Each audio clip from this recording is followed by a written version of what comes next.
Hello everyone, and thank you for joining us in this Managing Users Introduction webinar.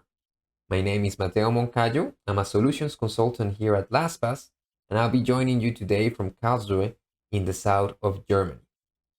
Now let's consider this question. How do I put LastPass in my users' hands? This is a question that might come to mind if you have been thinking about how can I offer this tool to my clients, or what will they ask of me? Or perhaps a client already asked that of you when you name LastPass as a new tool. This is the question we are going to be trying to solve today. Now, to answer this question, we're going to go to the different options we have for provisioning users into LastPass. We're going to see how we can achieve this manually. You're going to see how we can integrate a directory. We're going to see the option for the Federated Login. And lastly, we're going to rapidly touch upon our API option. Before we begin, we need to land in your admin console, because this is where these different options are. So to do so, just locate your LastPass extension, which should be on the upper right corner of your browser. Click on it. And if you have already logged in, you will see this menu. If you haven't logged in, go ahead and you will see the menu that is being presented right now. On this menu, click on Admin Console. A different path to arrive into your admin console could be just to open your Vault and go look for that option on the left-hand side column as highlighted on the image right now. Now, here's a clarification to be made. You could be arriving into something that looks like this, but perhaps also you will be arriving in something that looks like this. Now, the reason for this difference is that through the last few months, we have been building a new admin console interface. However, not every single one of our features have been yet integrated into this new admin console. This is why, through this session, I will be basing myself on the all admin console view. Now, if you happen to find yourself in this new admin console, you can just go to the upper right corner, click on what will be your email, and in the menu that appears, just hit the Switch to All Console option. And this should take you back to the type of console we will be working with today. So let's get to it then now. First, manual provisioning. Manual provisioning might be a very useful way of provisioning your users when there's no directory available, when there's no directory at all, or maybe, and especially, when you're running a pilot with your client. Perhaps you only want to put 10 to 15 users that will be testing out the tool. So through this bit, I'm going to show you how to manually add a user. I'm going to show you how to use a CSV file to do that. I'm going to show you how to make sure this actually works. And I'm going to give you a little pro tip on how to customize your emails if you wish to do so. Now, on your admin console, you're going to want to hit that users option on the left-hand side of the screen.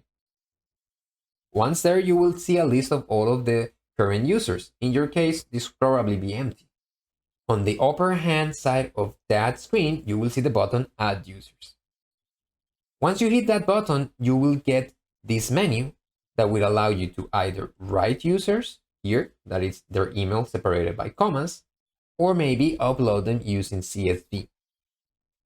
Here on the right, you can see an example or a simple CSV file. I used set up different users on one single column on Excel.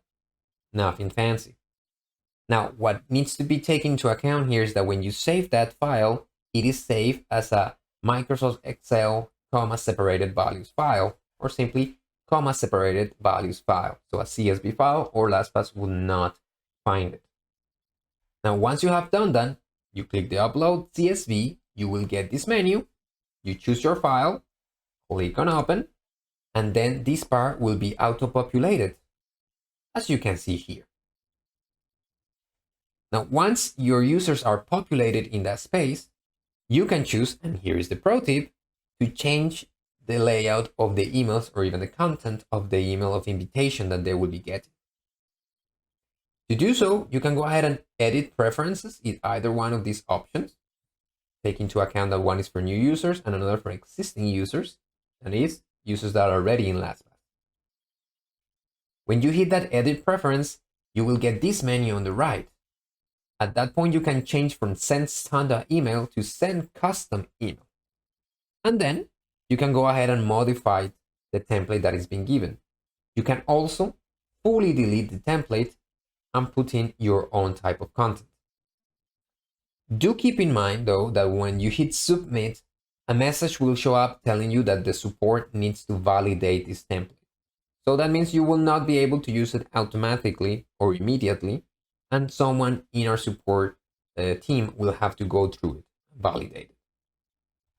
Okay, well, once you are ready with all of these different things, you can hit add user, and then you will see the new users appear on your users menu. Now I have left here my old users versus my new users so you can see the difference. And the difference is the login, last login. New users have never logged in. These users have received the invitation email and now need to go through the activation process. And there you have it. In 3 to 4 minutes, we have used a CSV file to manually add new users into LastPass. They will also receive a custom email if you decided to change that one.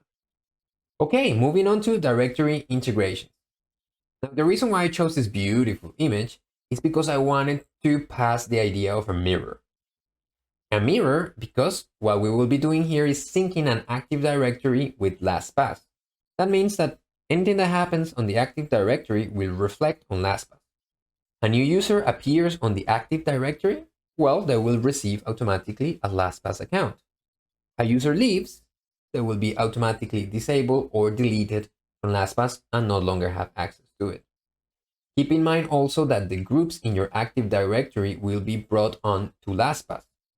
Just one little detail, if you have subgroups, the upper level group will be the one remaining and the rest will collapse onto it into LastPass. Now let's go look at where you can find the options for these directory integrations and which ones can you use, in fact. So to find the different options, you need to go in your admin center and on the left-hand side, click on that settings option.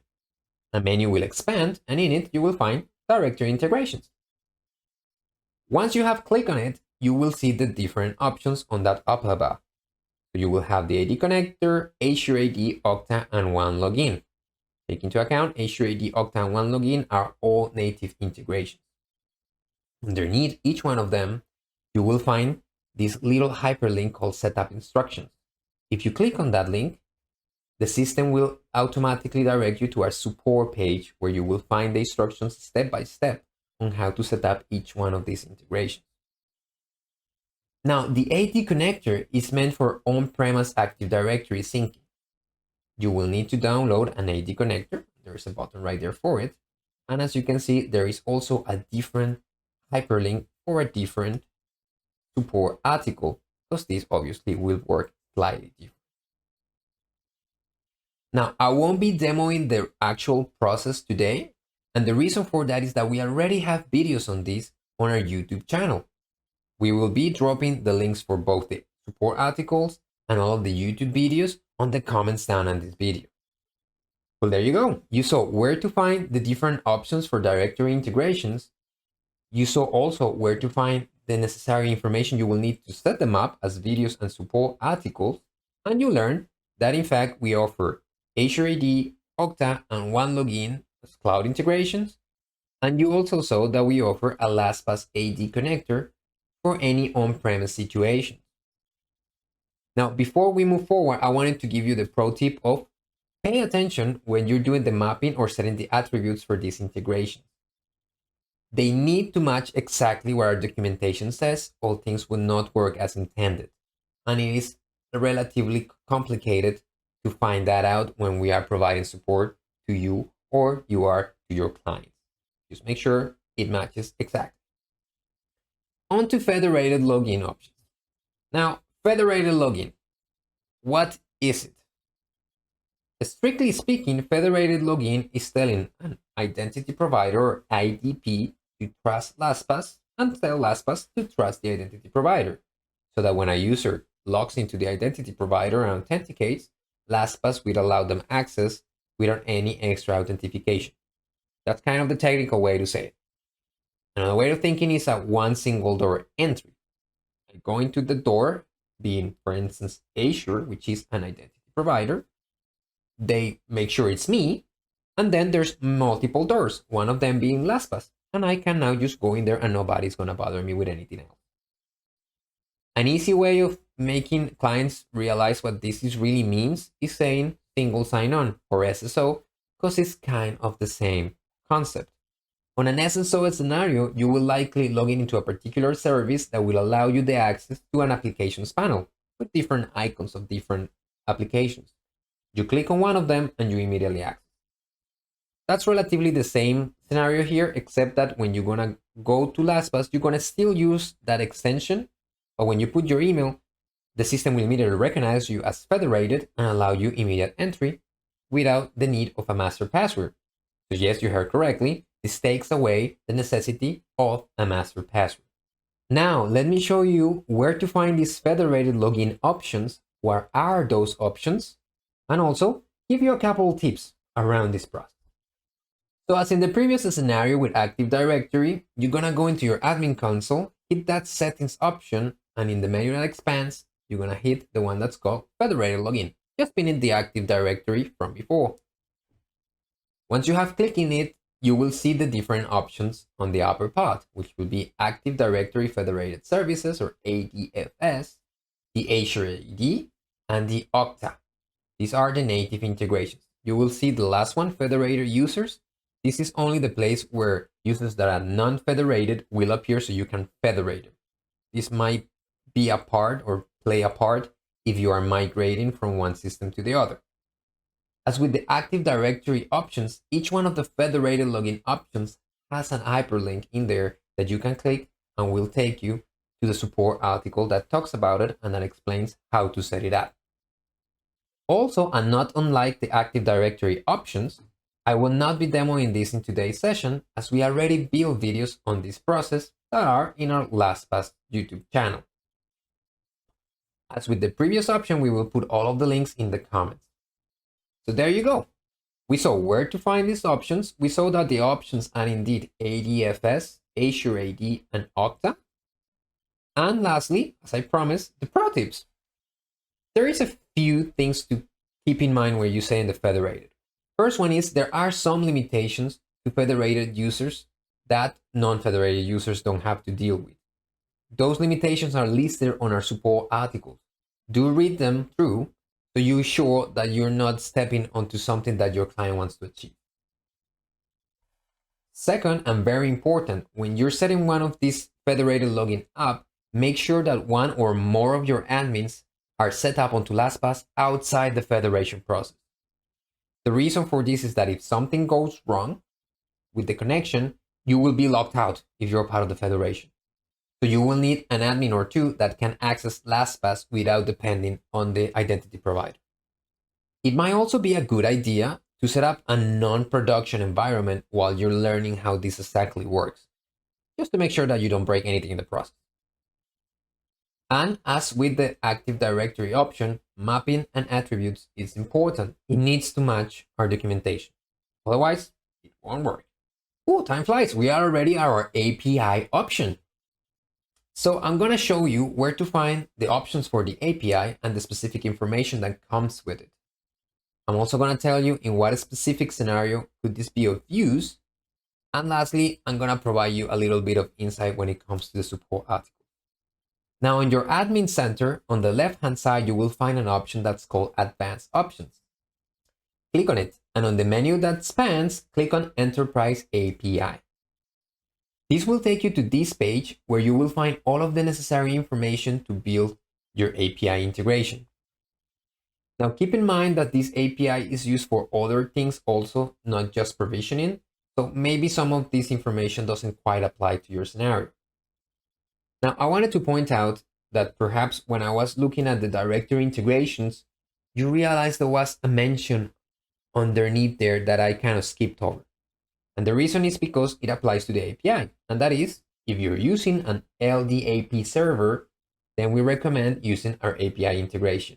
If you click on that hyperlink, it will just take you to this same page. Now, I also wanted to point out that in this part of the admin center, we do not have an hyperlink that takes you to a corresponding support article. So I searched it for you. It's called Use the LastPass Provisioning API. And once again, we will provide the link for it in the comments. So there you go. Now you know where to find the information you're going to need to build an eventual API. You know that this applies very specifically to LDAP server kind of scenarios. And also, you know where to find it on our support center. Now, this slide, it's really important. Because if there's one thing I want you to take out of all of this, is this slide. Because it kind of brings together everything that we just saw with simple wording. So when you think about how can I provision users into LastPass, you think, oh, well, you can do manual provisioning and use a CSV import. I can maybe go with directory integrations, in which case what I'm talking about is an Active Directory sync, which works natively with Azure AD, Okta, and OneLogin. I can also opt to use the LastPass AD connector for any on-premise situation. I can also propose a federated login that works natively with Azure AD and Okta, or an environment with ADFS. And lastly, if there is an LDAP server situation, the LastPass public API will help me build what I need to provision those users. So now before we finish, I just wanted to go back to that question of how do I put LastPass in my user's hands? Because what I wanted to propose is that now that you know how you can do that, you answer that questions with some more questions.